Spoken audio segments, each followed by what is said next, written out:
Yeah, no, it's been a while. Yeah, I know. So my daughter is 10 now, and you probably haven't seen her. No, I think. Oh, it's working. No, it's already streaming. Why is it doing that? Okay, so I didn't need to do anything this time. Okay, fair enough. So I can see you on YouTube as well. So I have to. Can you speak once? Yeah. Hello, everyone. Yeah. Well, this is work. Did you see a hi or no? You didn't see that. Anyway, it doesn't matter. I think it's working. So let me also do the following. Ask somebody to check that it is working. All right. Sounds good. Yeah. Okay. There are already people in the waiting room, but we usually. Let me admit one of my students and ask him to do that. So that is the usual thing.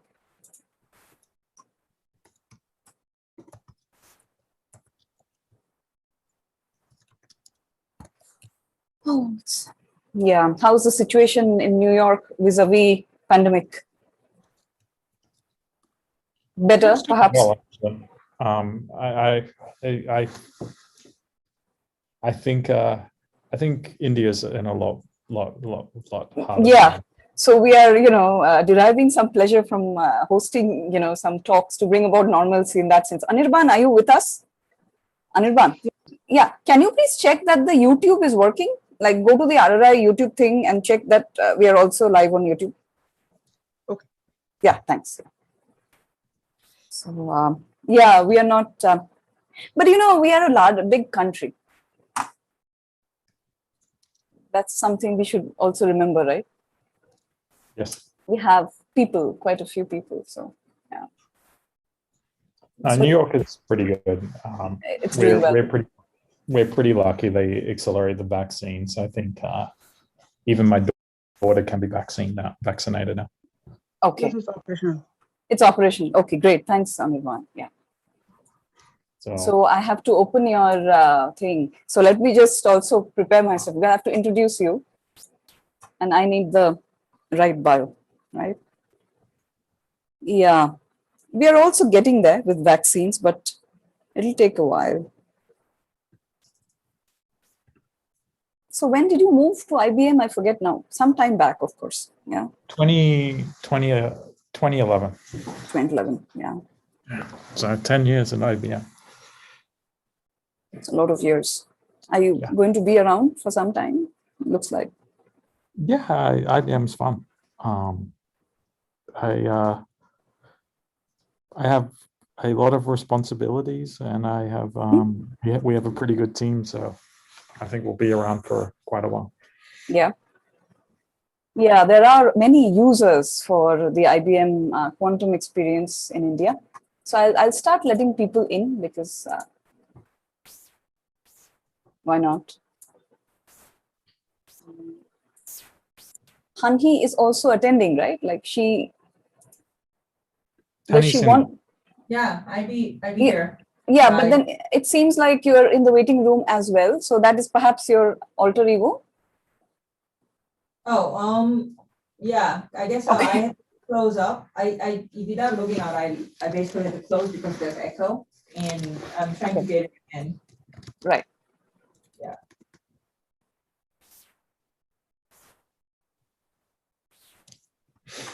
Good to see you, or at least I saw your face for 5 seconds.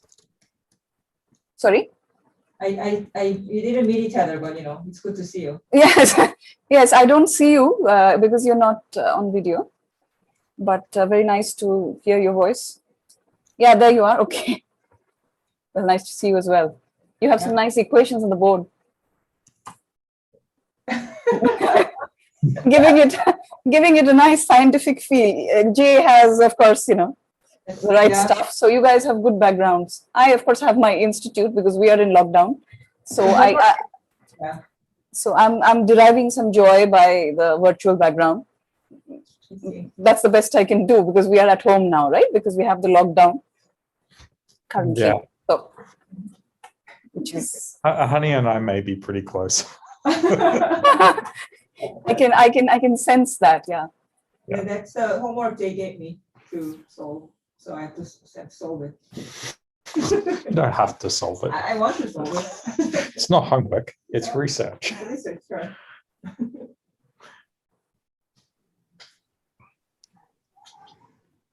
Sanjeev, would you mind logging in from? Okay. Urushi, this is Vikram here. You're there, right? So you are already, yeah. So you can also admit people and all, right? Like you're Yes. already the co-host. Yeah, great.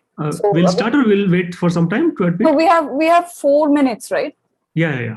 Yeah. So we can, yeah. So maybe around at 7:30 we'll start. Yeah. Let's do that. So I'll just introduce you. So this is Vikram Rana, who's currently not on video, but then Jay Gambetta is our speaker for the day. I mean, he is, of course, on video. Yes. And we also have his colleague Hanhi online. So Vikram is a colleague from astronomy and astrophysics group. Hi, nice meeting you. Nice meeting you. This meeting thing is very surreal, right? That's the best we can do. Not so good. Yeah, we're getting used to it, too used to it. Yeah, it's strange to be back around people, and we can start to do that now. But it definitely feels like we've got used to being everything on WebEx.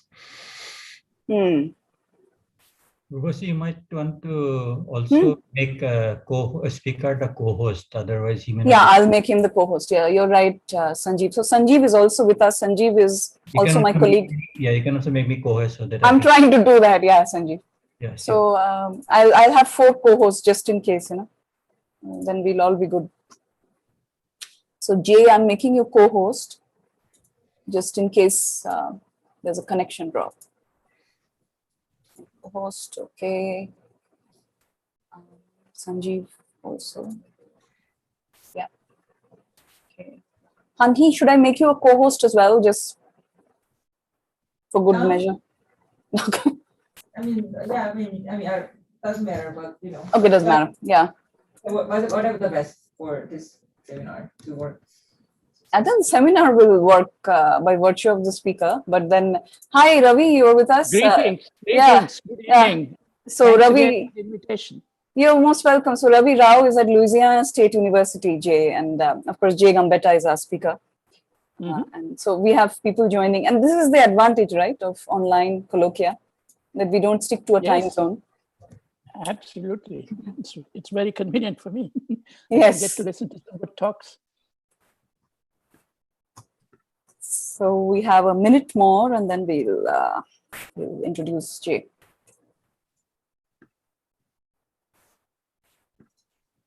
Vikram, can you keep admitting people, because I can then start with introducing Jay in a minute. Yeah. Thanks. Yeah. Thanks. Hi, Yutaka. Hi, everybody. Yeah. Thank you so much for that. You're most welcome. You know Jay, of course. Yeah. Yeah, of course. Yeah. Yeah. Yeah. Yeah. Hi, Jay. Hey. Hey. Yeah, actually, I moved from Keio to another university in Japan. Okay. Then since this month, yeah. Since last month, yeah. Then, yeah. I'm interested in your talk. Yeah. All right. Hopefully, Yes. That's a good. Yeah. Hopefully he lives up to the interest, right? That's what he was going to say. So I will then begin the thing. So I would like to, of course, begin the colloquium by welcoming our speaker for the day, Dr. Jay Gambetta. I think he doesn't need much of an introduction, but then for completeness, Dr. Jay Gambetta is the Vice President in charge of IBM's overall quantum initiative. He was named as an IBM Fellow in 2018 for his scientific work on superconducting qubits, quantum validation techniques, implementation of quantum codes, improved gates and coherence, and near-term applications of quantum computing, in addition to establishing IBM's quantum strategy. Under his leadership, the IBM Quantum team has made a series of major breakthroughs in the quantum industry, starting with launching the IBM Quantum Experience, the world's first cloud-based quantum computing platform for users to access real quantum computers.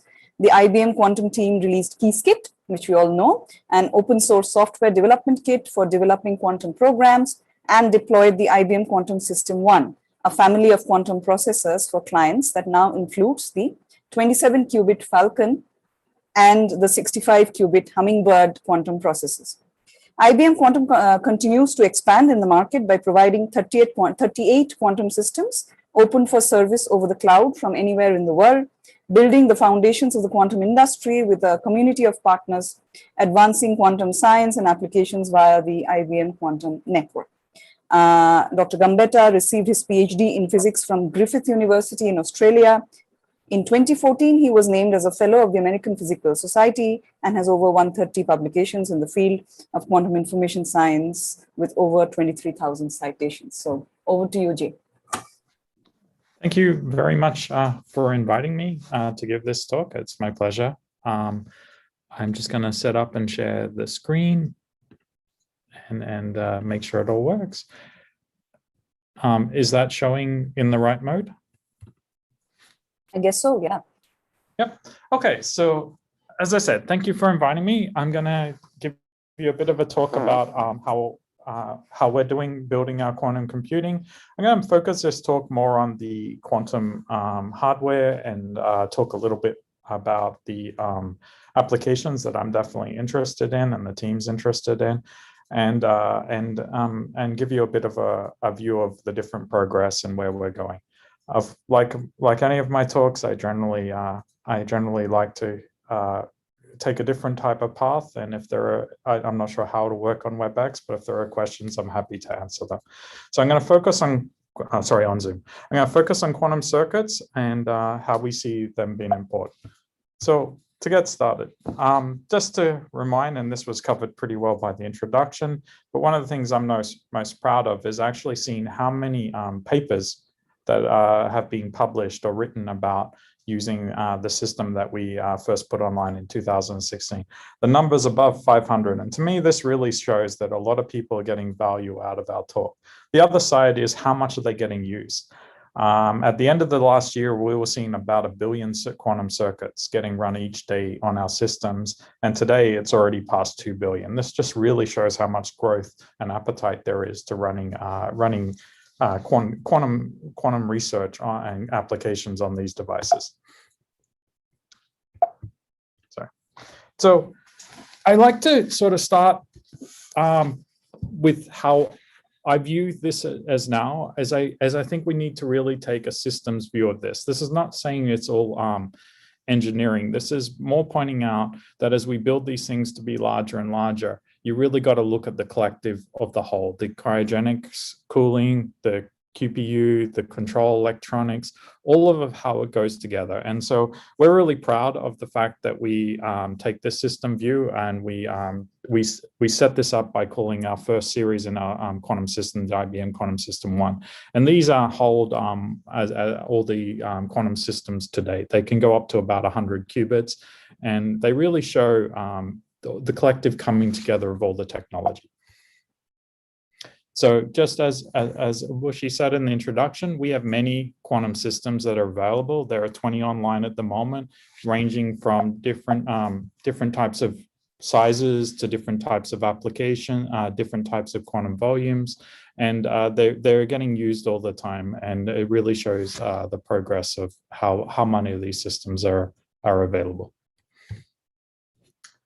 We have a philosophy in IBM, and I take this to heart, that we see these systems as core to building our technology. Like the Falcon processor is our latest and our sort of premium. We have 65 on top of it, but the Falcon is the latest one that gets all of our upgrades as we keep building different types of effects in here. And you can sort of see some of these numbers, like single qubit gates are getting down to 2 to 3 times 10 to the -4. 2 qubit gates are getting down into the below 10 to the -2. But the point I want to get across here is when we build these systems, we also do our science on these systems. So every one of the systems we actually provide to people, to our premium users, are the same systems that we do our application, from either exploring how we increase quantum volume to different types of quantum applications, which I'll talk about later. And this is the mentality we have. We try to build really good quantum systems, and then we enable them with the community to really push science as fast as we can, and ourselves included contribute to increasing the science. And to show this, I was proud to see at the last APS how many different scientific papers were used doing our systems. There was over 46 papers, which is really showing that these quantum systems are truly becoming a tool for doing quantum science. So that's the last of, one more. This is just highlighting where one of the papers that I like by one of the users of our systems that has really looked at highlighting entanglement. They first looked at entanglement on the 27 qubit, then they looked at entanglement on the Manhattan, which is the actual 65 qubit experiment, and they looked and understand how much entanglement is happening in the system. And this just shows that they're pushing the limits of benchmarking and what it means to benchmark a quantum system. So now I'm going to take a transition. And so to me, I look at quantum computing not as an extension of classical computing. I think we've had a lot of great progress in classical computing, from integrated circuits.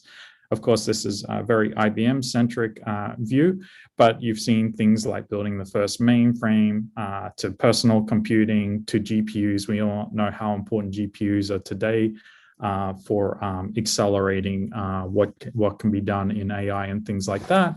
But I look not of all of these great technologies as continuing on classical computing.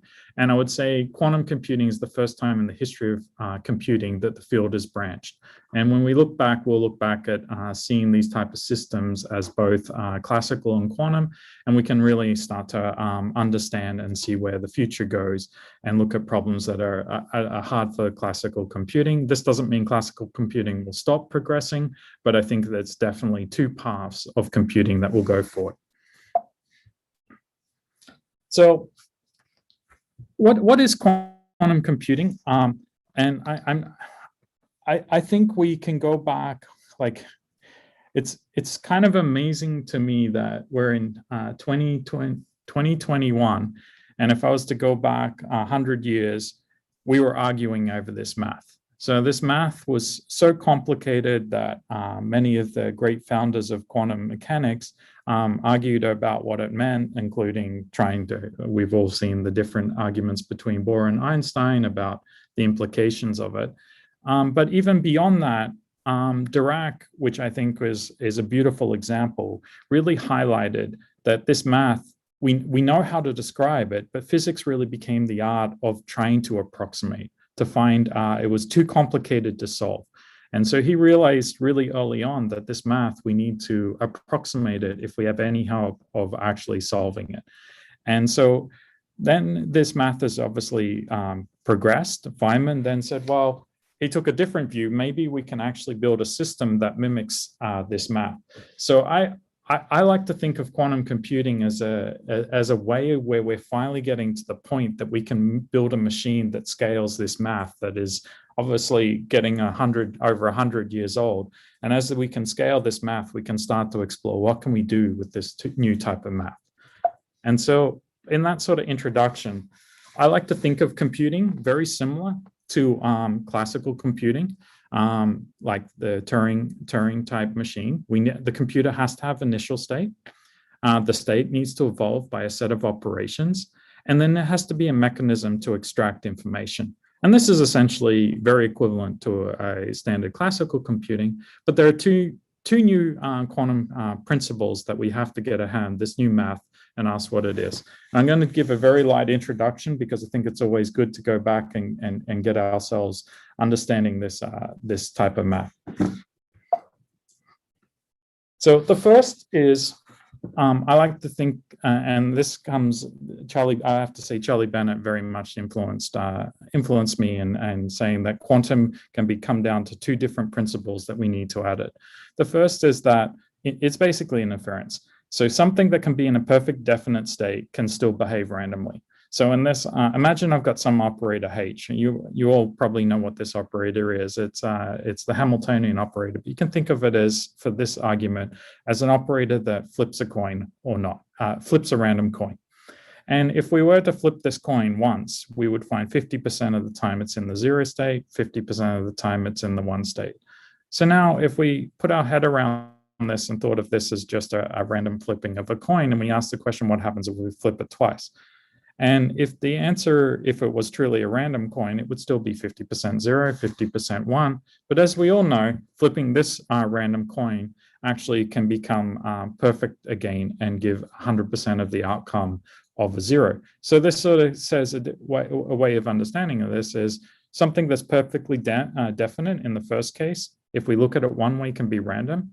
If we look at it a different way, it can be unrandom. And you can think of the second one as asking the question, are you in a superposition or not? And so it's this extra math that gives this this randomness that's not quite classical randomness. It has this quantum interference. And then the second principle is that two systems that are too far apart to influence each other can nevertheless behave in ways, though individually random, are somehow strongly correlated. So if you asked your first question and you said, well, what is the state of the first qubit? You would actually get 50-50 if I did this simple circuit that consists of this, flipping the coin and adding this extra gate that we call a C0. Okay. And so this would give 50-50. So you would say, well, is it a superposition? So now if I tried to measure actually in the superposition basis and apply this Hadamard gate, thinking that I'd cancel this superposition, it'd still say 50-50. So no matter how I look at the first qubit, it's always random. And if I was to do it on the second qubit, this remains true. But what turns out to be amazing, as you all know, is if I start to look at the correlations of this, it's perfectly correlated in both the standard basis. So if the first qubit is 0, the second qubit is 0, first qubit is 1, the second qubit is 1, and it's perfectly correlated in the superposition basis. So if the first is in the plus, the second is in the plus, and if the first is in the minus and the second is in the minus. Now, of course, this is only a 2-qubit experiment. We need much more to really get at the quantum correlations, but this is hinting at there's much more in the correlated system than there is in the individuals. And if we put this to it, we find that the first part is we have negative signs. We have the ability to add quantum phase, and the negative signs give you the ability to cancel, as we all know. And as we extend this, and this slide I always like to credit to Scott Aritzen, and I think it's the nicest way to explain quantum math, is the first case we may have exponentials both in a probability theory. We also have exponentials in a quantum theory, but in the first we can never have these negative signs. In the second, we can have these negative signs that give interference, and it's these negative signs that give interference that come about due to this new type of math that leads to us a way that we never know how to unravel this. So this exponential always remains as we try to look at the problem. So it's math that gives us access to an exponential that today we haven't worked out how to mimic. And just to sort of summarize, to mimic this entanglement requires the exponential classical resources. So to me, quantum computing is the only way that we have access to this new resource. And so after that introduction, the way we actually can represent this is by doing, obviously, Hadamard gate. The Hadamard gate, which I described, was the gate that created the superposition. So if I apply it to a 0, it creates a 0 plus 1. If I apply it to a 1, it creates a 0 minus 1, canceling that interference. The phase gate applies this phase that I mentioned in the previous. If you're in the 1 state, you accumulate a phase of A. And if you apply the C0, if both qubits are in the 0 state, it does nothing. If the first qubit is in the 1, it flips the second qubit. And so we can take these gates, and you can show that any quantum circuit can be written. So anything that is going to have this exponential math can be written as a combination of these gates. This was one of the first fundamental ideas of quantum computing that showed that we could generate larger computations. And it turns out that these quantum circuits are the key. Like, they're the thing that represents this math, that we have a way to write down these gates. And it turns out that for all useful quantum circuits in the circuit model, they form a unique set of problems that can be solved, which we call BQP. And all the quantum algorithms that we believe will have a quantum advantage in the long future fall into this category. And I like to view this as the traditional circuit model, but when I come to it and we try and take a different and ask the practice, we need to extend this. And there's two reasons for this. The first is those circuits that fit in the traditional model, they're not complete enough to give us the ability to look at different types of effects. So the most important of them being dynamic circuits. And what I mean by these are circuits that are a little bit smart. The future then can depend on what happens in the past. So in teleportation, you can show that if the act of being able to take a quantum state in one qubit, I can take it to another, can be enhanced by actually using measurement and feed forward. And you can generalize this quite a lot further. And this was done early on in the quantum information theory. And you can sort of even show that any Clifford operator. So here in this example that I've given is just a very simple Clifford operator that creates a very entangled state, a multi-GHZ state. And if you imagine that I had restrictions associated with it, well, if I just had this Clifford, I first create the superposition, then I entangle the next pair, and so on. I can actually reduce this to constant depth if I can add measurement and feed forward. So by giving you this extra power of bringing some classical computation into these quantum circuits, I can do things within that model even more efficient. And those examples of them are Clifford operators, even the Fourier transform, and things like these. And as just a fun example that I don't claim to be useful is the Bernstein-Vazirati algorithm. If you were to imagine that you were restricted to implementing this using qubits and restricted to certain lattices, like the Falcon lattice, which is, we call it a heavy hex, but you can think of it as the nearest neighbor. The fidelity is just impractical if you don't have feed forward. If you have feed forward, you can just reuse these auxiliary qubits. And by reusing these auxiliary qubits, you can actually get much higher fidelity. So this really shows there's this practical need for extending circuits to give the ability to measure and do classical computations that you can feed forward to do something that you can do also within the standard model, but now you can potentially do it with higher fidelity by taking care of this resource. And I would like to go one step further and sort of say, well, now imagine I've got some type of problem, and that problem might be estimating some type of phase. This is famous in the quantum information community because phase estimation is a primitive for many type of applications, but there are various different ways that you can estimate this phase. The most standard one is the textbook version where you apply the quantum Fourier transform, but there are other types of variants of this. The two that I really like, and we highlighted in this paper, is the Kataev version, where you use just an extra auxiliary bit.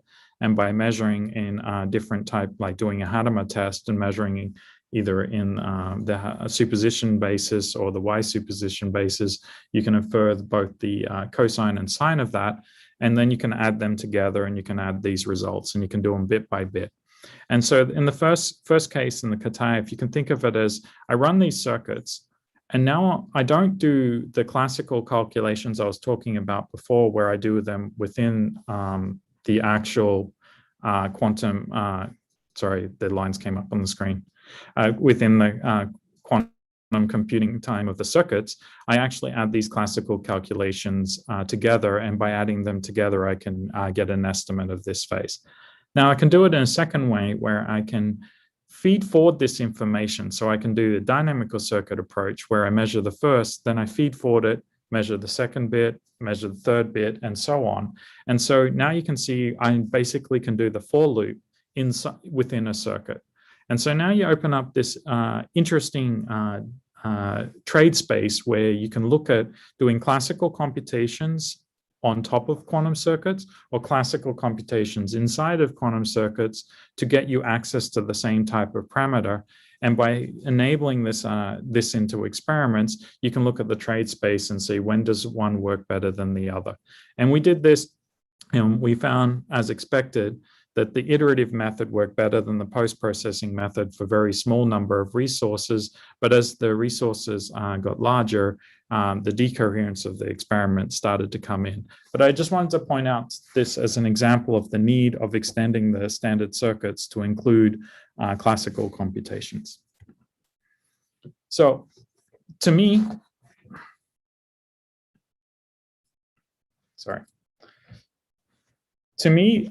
what matters are these circuits. The first is how good can we implement these circuits? And so this measures the quality of how they are getting, how quantum mechanics is being applied. The second is how fast we can implement these circuits. So if I want to do the phase estimation by post-processing, I want to be able to run these many, many times so I can add them together. And then the different types of circuits I can do. I want to have the ability to do arbitrary types of circuits within the circuit model. I also want to do these dynamic circuits. And so these sort of govern us on how we build the software to enable us to do all three of these, and as well as how we build the hardware to support them. So now to take a step into the hardware, we choose superconducting qubits for multiple reasons. The most important, so a superconducting qubit is simply, it's a nonlinear oscillator.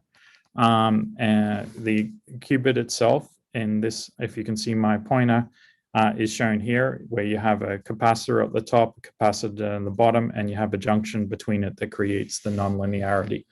And basically, we isolate two levels of it. We operate, the benefit is we can operate them at microwave frequencies. We can leverage all the great work that has been done in microwave frequency to give us really precise control and stable electronics.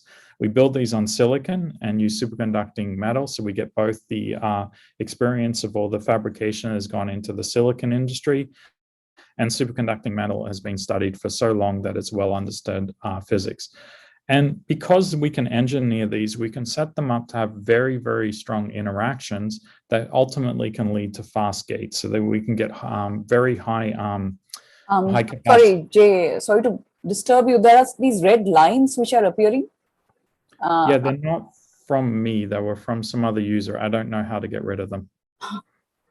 Okay. Okay. Yeah, please carry on. Yeah. I was trying before, but yeah, I agree. I will try my best, but they did appear. yes. Yes. So, as I said, the strong interaction give you a fast. So fast Jay, rate. if you want to follow this, can you stop sharing and reshare just to see if it goes away? Sure. Somebody doesn't like what you're saying and is marking it. Okay, I think it's working. Yeah. Thank you. You're welcome.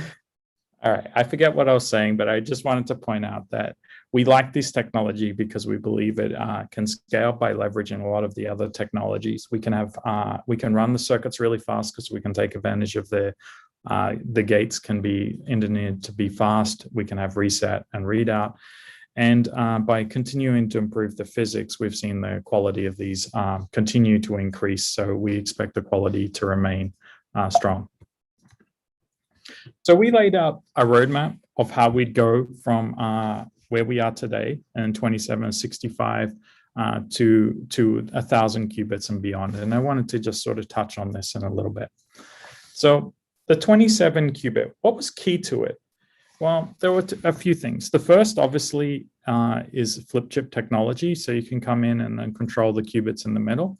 The second was these type of systems, as I said, they have a junction that creates the nonlinearity.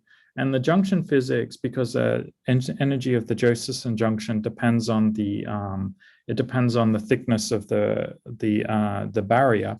It's very hard to get this precise. So we would find that they would have a very large frequency spread.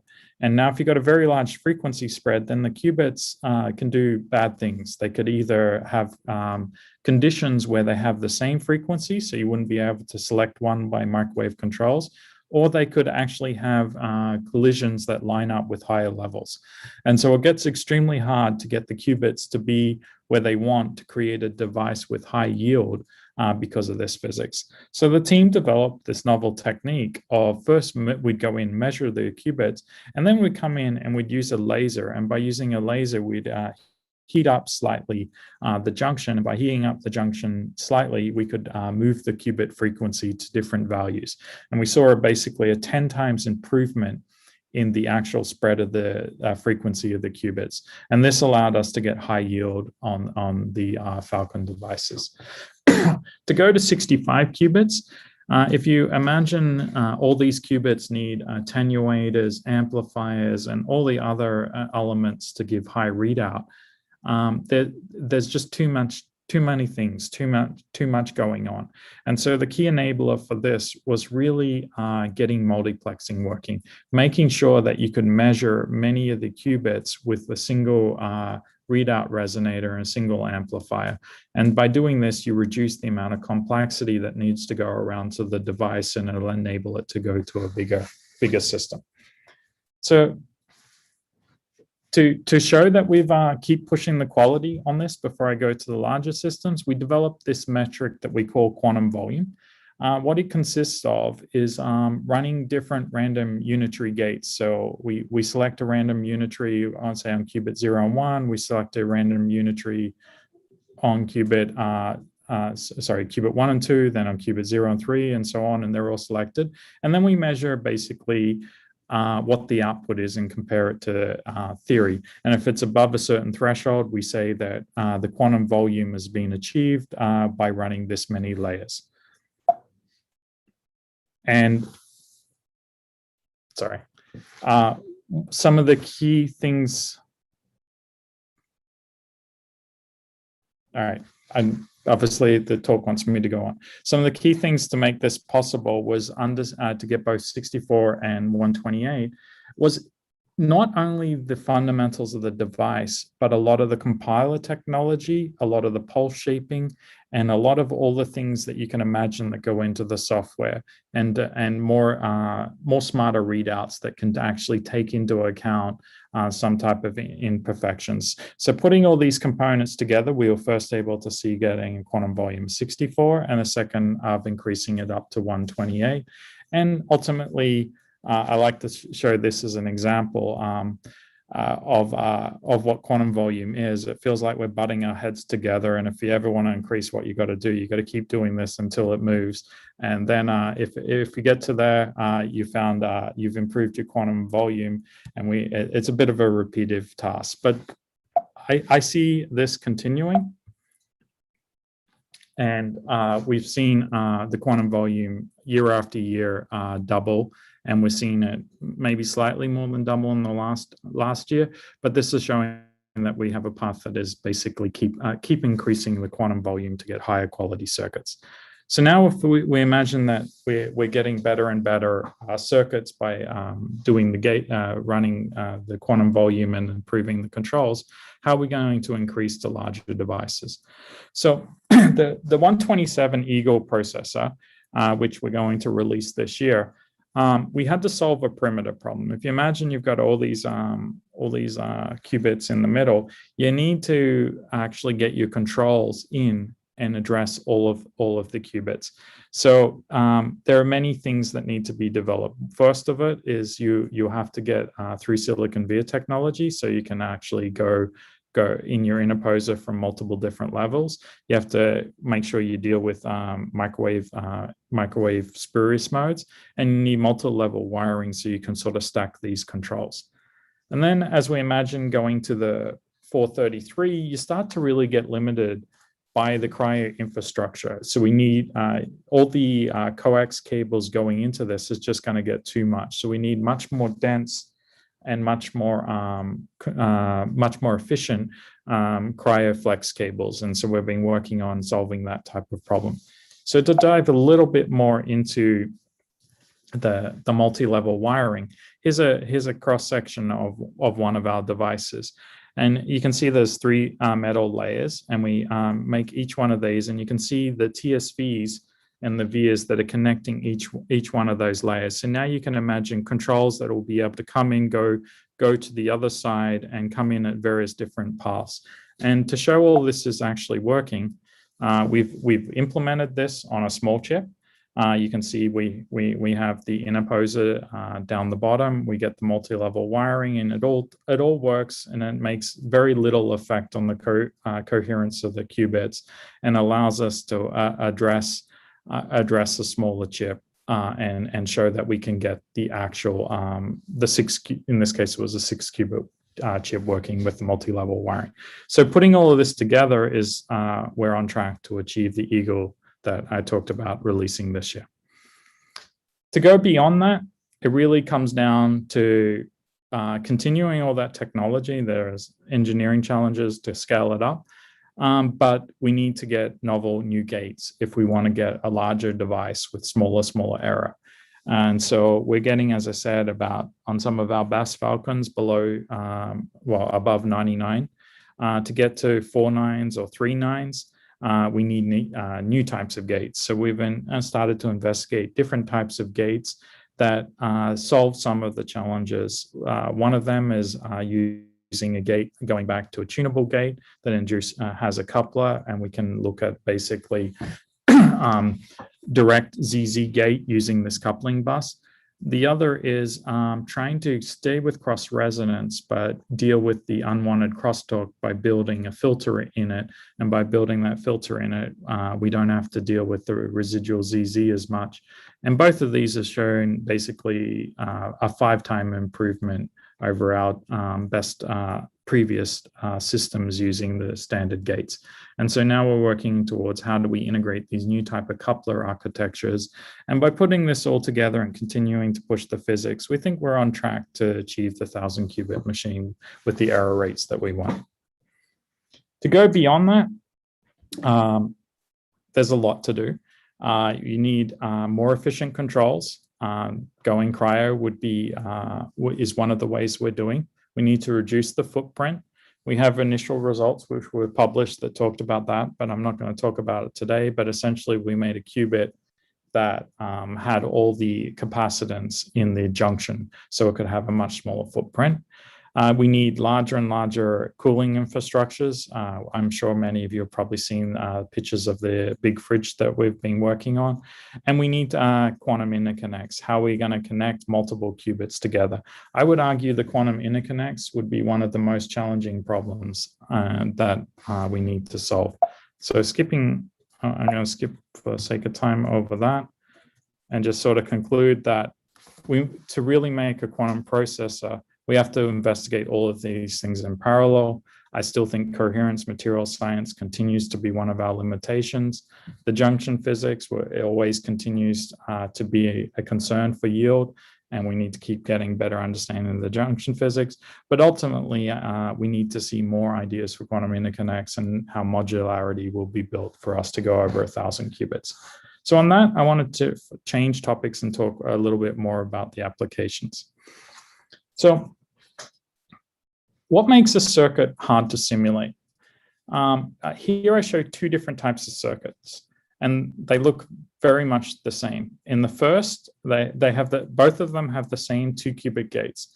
In the first, I've only applied single qubit gates that are from the Clifford group. And the second, I've applied random gates, random single qubit gates. So the thing that is only different is the random single qubit gates. So it turns out the top one, there exists really efficient methods to simulate this. That's known as the Clifford circuit. The bottom one, it turns out, because these are single qubit gates, they're really hard and they're not of this Clifford structure, they're really hard to simulate. So there's no real simple answer for what makes a circuit hard to simulate. Some of the things that we know, it needs a lot of entanglement. If it doesn't have much entanglement, tensor methods are going to work really good. It needs to have the ability to interfere, to have these negative signs. Otherwise, methods like quantum Monte Carlo are going to work really good. It has to have algebra that is complicated, and the example I gave before needs to be beyond that Clifford circuit. Otherwise, otherwise it's going to. So it needs to have a combination of all three of these. And so when you're thinking about applications, to me, you need to have some belief that the complexity of the circuit that you're doing is going to drive the quantum application. And lucky, there's been a lot of great work trying to understand what circuits are hard. And it's been continuing to grow, and I recommend people taking some reading and understanding these different types of circuits that people are putting out. But it's got to come back when you're looking for an application that you need to be leveraging this complexity theoretical hardness. And furthermore, I really like this paper by Sergey Bravi and his colleague David Gossett and Robert Kong. Is they showed that there's even shallow circuits, so circuits that are not very long, that can be separate for certain types of cases, can have a provable separation from classical. Not going to claim this as a practical example, but it really sort of shows by looking at the details, you can try and see that there's going to be a separation between classical. And if you can use this to form your base, this is a very good way going forward. So on that, we started to ask a question, and I'm excited by the directions of the kernel quantum machine learning using kernels is going. And we said, well, imagine you got the problem of trying to apply machine learning to separate two different types of data. So on the first, imagine the two colors of the data were on a line. Well, we know if we were to increase this to 2 dimensions, we could actually easily separate with a linear line this problem. It's just quadratic, and I draw the line, which is shown on the left. So now you can ask the question, well, can quantum give this? And the way we like to think of it is in terms of these kernels. So first you say, well, is there a quantum circuit that can actually map the data in some feature space to a quantum space? And so this is what's given in step 1. I take the data and I map it up into this larger space. And then you say, well, now if I've got this, rather than looking, I can look at basically the dual problem to define a kernel to give me what's going to be the separator. And I can say, well, now I can estimate a kernel on a quantum computer. And all a kernel turns out to be is a transition amplitude between the data X in the feature space phi, the data Y in the feature space phi.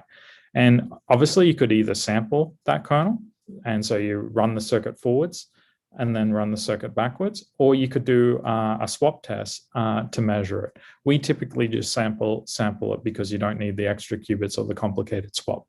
And so now if I can estimate this kernel, I can now use this kernel inside a classical calculation to find support vectors, which are the red circles on the previous one. And then if I've calculated those support vectors, which is an efficient quadratic program, I can then apply my kernel and those support vectors to determine whether or not my new data that I'm gonna run through this machine learning problem is either of one classification, light blue or dark blue. And so now if you look at this, you see that the quantum circuit is giving you access to a kernel. And so we can start to say, well, what are some observations?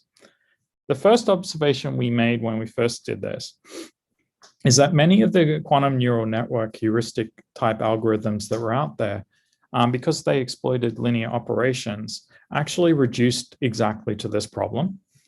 The second is that we noticed that global phase is not detectable in quantum. So we need to map basically the data to a density. And the third is that since the only part of this problem is sampling this kernel, then the circuits that go into that kernel must be hard. So the first thing you could say, well, what if I use product states? And so I used basically single qubit gates or something like that. Well, then that has an efficient classical answer. then we asked ourselves, well, you could take the RBF type circuits that are traditional, RBFs, which are traditional in machine learning, and they're equivalent to like coherent displacements or very, very analogous. You can come up with analogous versions in qubits. And again, they don't have the complexity to turn out to be hard. Even IQP circuits, which are known to be hard to get exact values of the output, in the addition of additive error, they're not believed to be hard. So they're not even hard enough to be the circuits that would go into these types of kernels. And so this is what I meant by what you really need to think about what is actually hard to put in it. And this just goes into a little bit more information. So you can imagine the first case, I could do the product state. So I could just do something like a Z operation that depended on the data. And then I could evolve the circuit forward by the input data X, evolve the forward circuit backward by the other part, and then sample the transition amplitude by measuring the probability of being back in the zero. And then you could do something that exploited entanglement and didn't have an efficient way. And so this is a kind of a generalization of IQP circuits by applying basically 2 rounds of Hadamard's applying an arbitrary, a ZZ gate that depends on the data and creates entanglement inside each one of those 2 rounds. And we argued that this second class, because it's really, I'll have it on my next slide, to correlation circuits, doesn't have an easy way to calculate classically. So this would be a good candidate to try into machine learning. And so then we asked, well, actually, how does it work? How does it work experimentally? So in this paper, we took that motivation and we first shown by the circles, calculated a 2-dimensional feature space, and we randomly sampled I think it was 20 of each type of class, which is shown by the circle dots. And then we estimated the kernels, and we have the experimental compared to the ideal shown in the middle. Then we calculated from them the support vectors, and then we resampled 3 different times, and including training 3 different other ways as well, data, and worked out how well it classified. On 2 of the sets, it classified with 100% success. On the third set, it failed a few times, and that's what's shown as the A's, B's, and C's in this plot. It gave the wrong answer. But the experiment, I would argue, showed that we could take a hard feature space, we could take the machine learning problem, and we could ask, well, how's it perform? And can we perform this machine learning task? And the answer turned out to be yes. And so this allowed us to start thinking, well, this is a good idea. Then the team really formalized this. I'm not going to go into the detail of this just for the sake of time. And they worked out that you could hide a really, really hard problem inside this. And in particular, essentially hide a problem D-log, which is very, which you can think has analogy to Shor's algorithm inside a learning task. And by doing that, they could formally prove that there exists quantum kernels that cannot be done classically. And then very recently, a couple of days ago, we've extended this and generalized it to what we're calling covariant quantum kernels that exploit data with group structure. So now we take into account that we might have some group that is representing it, and then we use that, and by putting it into the problem, we can determine determine basically how it works. And this generalization includes the formal hard proof plus the previous paper, and gives us the sort of direction to look at by starting to ask, is there some structure in the data that can help us assess where we're going? We, of course, applied it experimentally and confirmed that it does continue to work, and applied it to a 27 qubit experiment. but I think what I like most about this is it's starting to not only show that there is a direction and an argument based on hardness, we're starting to get some understanding of what type of structure and how to generalize these. And I'm really looking forward to seeing how this work continues. What time does this end, Ibushi? Well, we have another 15 minutes. Okay, good. Yeah. So, and just to briefly make the same point, when we looked at different types of problems like variational algorithms, it's well established that variational algorithms are a potential way to looking at chemistry problems. And essentially what they determine is you have a chemistry Hamiltonian, you come up with a variational ansatz for your circuit, you put your circuit in, you sample the circuit, you update you update your variational parameter based on that circuit using classical computer, and then you continue this loop until you find the minimum eigenvalue. If you find the minimum, you know it's the ground. You found the ground. Well, if it goes to the ground state, the lowest of this is going to be equal to the ground state plus, equal to the ground state in the presence of no noise. But the point of this paper when we did it was the same as the previous one, was to make sure that we said, does this chemistry variational problem still hold if we inject hard circuits in the middle of it? And so we came up with an ansatz, which we called hardware efficient ansatz, that is very similar to the actual one that we used in correlation at single qubit rotations, diagonal and entangle single qubit rotations repeated a few times. And we said, well, can this actually work? And can we apply it to experiments? And we found in this paper in 2017 that it actually works pretty good. Obviously, as the problem got bigger, it started to, like for lithium hydrogen here, it started to deviate away from the predicted value. And this was because the variational number that we actually did in this problem was only one implementation of this loop, that it wasn't enough to actually find the actual minimum value. And so we had to develop a technique which we called error mitigation. I'm not going to go into the detail of this, but it's a way of adding more and more classical together that allowed you to go to a longer depth. And then you can see this improvement from 2017 to the result we got in 2018 that gives you a much better way. And so the main point of this is just to say that, one, the hardness of the circuit and doing more classical pre-processing of it can lead to better ways that you can look at the data. And on that, I would like to take, I'd like to take some questions and from the audience. Yeah. So thanks a lot, Jay, for this very nice talk, very nice overview talk. So we have some questions in the chat window. Can you see them? I mean, or should I? Do you actually see the chat window? Yep.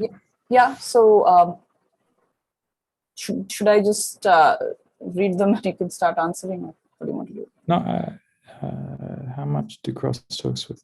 Because it'll be good if you read the question, because then it's not going to appear on YouTube otherwise. Yeah. How much do crosstalk with multi-level wiring have in how much crosstalk? We didn't notice any crosstalk that was beyond the standard crosstalk due to the qubit chip. So in fact, it was actually it's a nicer microwave environment. What is the physical mechanism for entanglement of qubits? So in these systems, they're usually connected by what we call a quantum bus. This quantum bus can be either a Dirac capacitor, or it can be, as I said in those examples, a more complicated circuit with some type of filtering, or even a microwave resonator. And because you have this quantum bus, you get a slight bit of coupling of one qubit on the other qubit. And when you take it in its energy eigenbasis, the presence of the second qubit has a matrix element effect back on the first. And so the way we achieve entanglement in our system is we can exploit this matrix element by driving the first qubit at the other qubit's frequency. And depending on the state of the first qubit, we can cause the control of the second qubit to go forward in rotation or backward in rotation. And that is that physics, if you think about it, is if qubit control is in zero, rotate qubit target by a small amount, and if we tune that up to be a pi on 2, then this is equivalent to a C naught. And because if it's in 1, it rotates negative by pi on 2. We call this cross-resonance physics, but the essential mechanism for the entanglement is the exchange interaction by 2 qubits that are coupled by a quantum bus.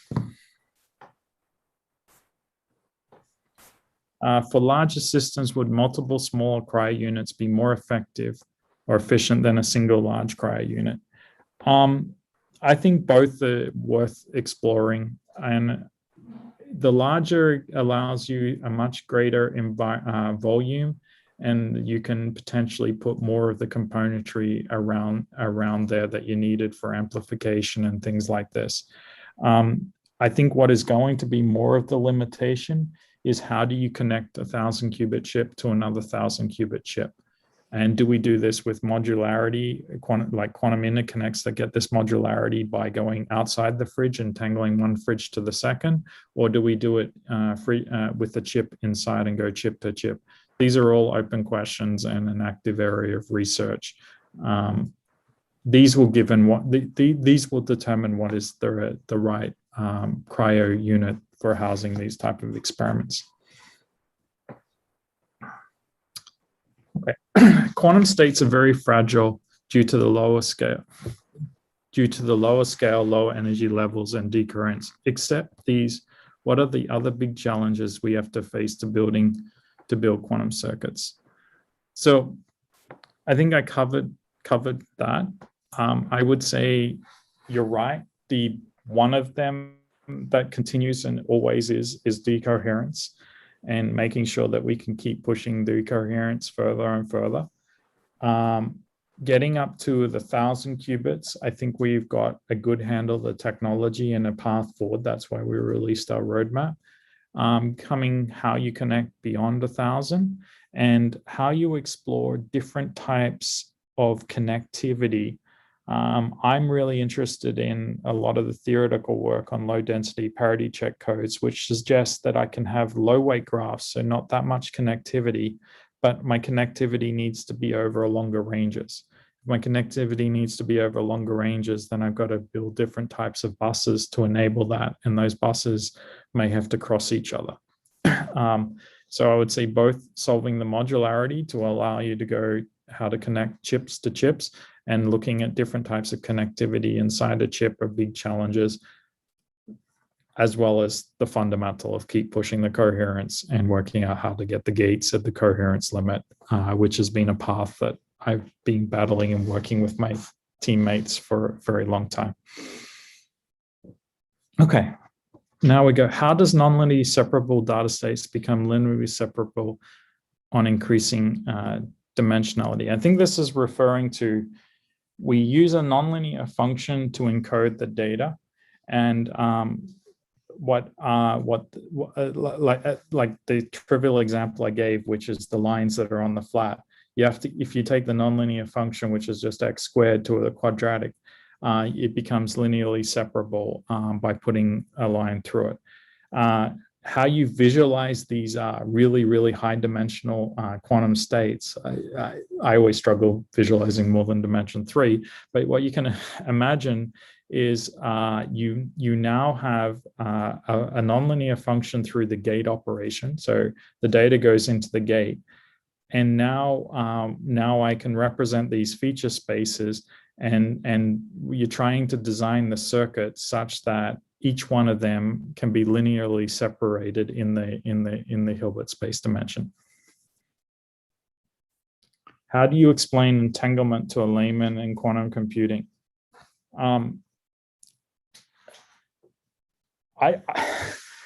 This is always, I like to think of entanglement as a fundamental of the math. And I tried to give it with the example I gave at the start. I don't like the analogy where people say that 0 is perfectly correlated to 0, the second qubit, and just leave it at that, because that's equivalent to perfectly correlations. I like to say that I like to try and push the question the other way and say we've actually got an understanding that things are not entangled when the math suggests it. So why are things typically not entangled? And that comes down to trying to understand how the classical physics localizes it. I know this is not helping, but I think the best way is just to work with some circuits and go and just build that intuition. And you just have to accept that this is one of these two principles. And this gives you the access to a math and that you didn't have classically. In the large number of qubit systems, such as beyond 1,000 qubits, how much operation speed to quantum chip do you expect to be run in the cryo-CMOS system? So in the large number of,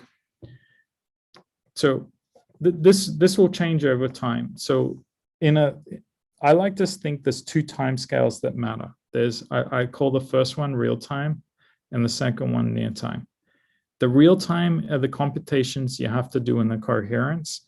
And so they are things for the smaller systems like teleportation. I do some type of measurements, feed forward. Error correction, I would calculate some parities and feed forward it in. Those ones are going to depend very much on the application, and us as a community need to start to define those ones. By defining the set of computations that we would like to build in real time, then that influences, even before cryo-CMOS, what we build into our future electronic systems, our future ASICs or our FPGAs and things like this, right? Getting that is actually the most important first. And then near time, it's about doing computations outside of the coherence in DQE algorithms, like calculating the energy in the machine learning, it's sampling and making sure you sample the kernel and have control of the error bounds on it and things like that. And so I haven't really answered your question, but I think the next few years is going to be by understanding what circuits we want to run, we build them into our electronics, and that's going to define the amount of computation that we need to keep in the real time, and the computation that we need to keep in the real time will be the stuff that will always remain really close to the system.